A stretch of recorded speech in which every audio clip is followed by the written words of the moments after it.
எனக்கு இனிப்பு எப்பொழுதுமே பிடிக்கவே பிடிக்காது, அது ஏன் அப்படின்னு கேட்டிருக்காரு. எனக்கும் அப்படித்தான். எனக்கு இனிப்பு பிடிக்கவே பிடிக்காது. நான் பல வீட்டுக்கு போகும்போது முதலே ஃபோன் பண்ணி சொல்லிடுவேன், இனிப்பான பதார்த்தங்கள்லாம் செஞ்சிடாதீங்க, நான் சாப்பிட மாட்டேன். ஏன்னா நான் வீட்டுக்கு வரேன்னு சொல்லி இவங்க என்ன பண்ணுறாங்க, பல பேர் வீட்டில் பாயாசம் அது செஞ்சு வச்சுருப்பாங்க. நான் போய் ஒரு வாய் வச்சுட்டு போதுங்கன்றுவேன். ஏங்க உங்களுக்காக சமைச்சேம்பாங்க. எனக்கு இனிப்பு பிடிக்காது. ஏங்க இனிப்புக்கு இனிப்பு பிடிக்குமா? அதாவது என்னென்னா, யார் உடம்புல இனிப்பு சம்பந்தப்பட்ட பஞ்சபூதம் ஆல்ரெடி எக்ஸஸாக இருக்குதோ அவங்களுக்கு இனிப்பு பிடிக்காது. சில பேருக்கு காரம் பிடிக்காது. ஏன்? காரம் சம்பந்தப்பட்ட ஒரு பஞ்சபூதம் உங்கள் உடம்புல ஆல்ரெடி எக்ஸஸாக இருக்குது. இருக்கிறது 5 தாங்க பஞ்சபூதம். அப்போது எந்த பஞ்சபூதம் உங்கள் உடம்புல ஜாஸ்தியாக இருக்குதோ அந்த பஞ்சபூதம் சம்பந்தப்பட்ட சுவை உங்களுக்கு பிடிக்காது. எது பிடிக்கலையோ ஆல்ரெடி ஓவராக இருக்குன்னு அர்த்தம். எனக்கு கசப்புன்னு அவ்வளோ பிடிக்கும்.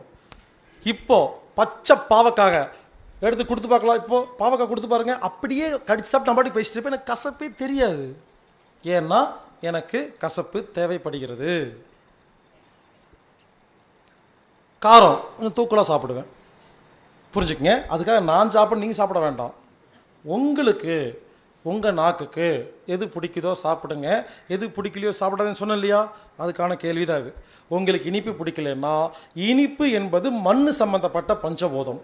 உங்கள் உடம்பில் மண் சம்பந்தப்பட்ட பஞ்சபூத சக்தி அதிகமாக இருக்குது. அப்போ இனிப்பு சாப்பிடாம இருந்தால் நல்லா இருப்பீங்க.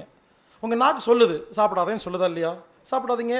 யார் கடினமான உழைப்பாளிகளோ அவங்களுக்கு கசப்பு பிடிக்காது. யார் எந்த உழைப்பும் இல்லாமல் மைக்கு பிடிச்சி உட்காந்து பேசிக்கிட்டே இருக்கிறாங்களோ கசப்பு பிடிக்கும். உடல் உழைப்பு இல்லாதவங்களுக்கு கசப்பு பிடிக்குங்க. எனக்கு கசப்பு அவ்வளோ பிடிக்கும். பாகா கொடுத்தா சாப்பிட்டுட்டே இருப்பேன். தேவைப்படுது. ஏன்னா அந்தளவுக்கு பேசிகிட்டு இருக்கேன் இல்லையா? அது உடல் உழைப்பு வேணுமா இல்லைங்களா?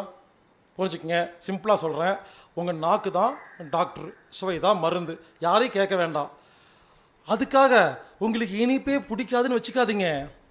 நீங்கள் திடீர்னு வேறு ஊருக்கு போயிட்டீங்க, வேறு வேலை செய்கிறீங்க, வேறு கிளைமேட்டு, வேறு கண்டிஷன். அந்த கண்டிஷனுக்கு, அந்த கிளைமேட்டுக்கு, அந்த வேலைக்கு அப்போ உங்கள் உடம்புல அந்த பஞ்சபூதம் தீர்ந்து போய் இனிப்பு சாப்பிட ஆரம்பித்து விடலாம். தெரியாது.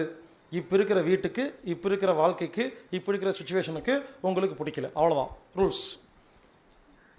பஞ்சபூதம் மாறுது, நவகிரகங்கள் மாறுது, ராசி மாறுது, நட்சத்திரம் மாறுது. அப்போது ஆட்டோமேட்டிக்காக சுவைகளை மாறிக்கிட்டே தான் இருக்கும். தெரியாது. ஒரு ரூல்ஸ் வச்சுக்காதீங்க. இனிப்பு இப்போ பிடிக்கல, எப்பாவது பிடிச்சா சாப்பிட்டுக்குங்க. ஸோ சிம்பிளாக சொல்ல வரேன், நாக்கு தான் டாக்டர், சுவை தான் மருந்து. உங்கள் நாக்கு எப்போ என்ன கேட்குதோ அதை சாப்பிடுங்க. நீங்கள் நல்லா மட்டும்தான் இருப்பீங்க.